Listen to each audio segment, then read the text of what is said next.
যে রাঁধে সে কিন্তু চুলও বাঁধে, কথাটা কিন্তু একদম সত্য।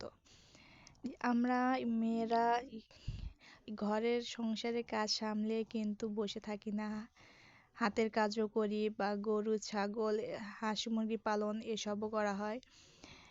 আসসালামু আলাইকুম, কি খবর, কেমন আছো তোমরা? আশা করি কাছে দূরে দেশ ও দেশের বাইরে যে যেখান থেকে আমার ভিডিওটা দেখছো, আশা করি সবাই ভালো আছো, সুস্থ আছো।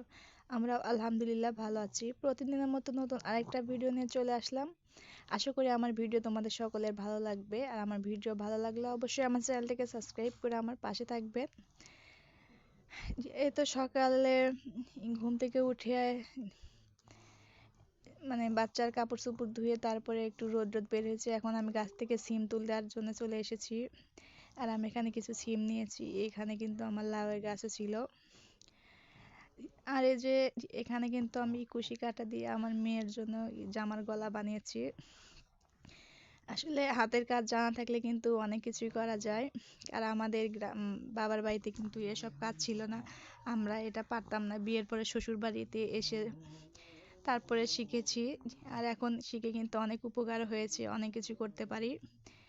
কুশি কাটার অনেক কাজে আমি করতে পারি, টেবিল ম্যাটও করতে পারি, তারপরে বাচ্চাদের জন্য জামার গলাও করতে পারি, আবার টুপিও বানাতে পারি। অনেক কিছুই আর কি শেখা হয়েছে। আর এই যে আমি এখানে রান্না বান্না করতেছি, তারপরে সকালে এগুলো করে এসে তারপরে যে এখন রান্না বসিয়ে দিয়েছি। আর এই যে আমার রান্নাটা এখন মোটামুটি শেষ।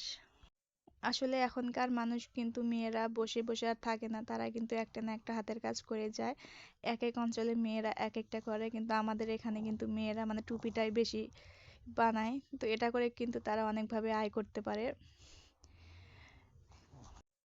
আর এই যেখানে আমি ভাতটা হটপটে রাখিয়ে নিচ্ছি। আল্লাহ হাফেজ।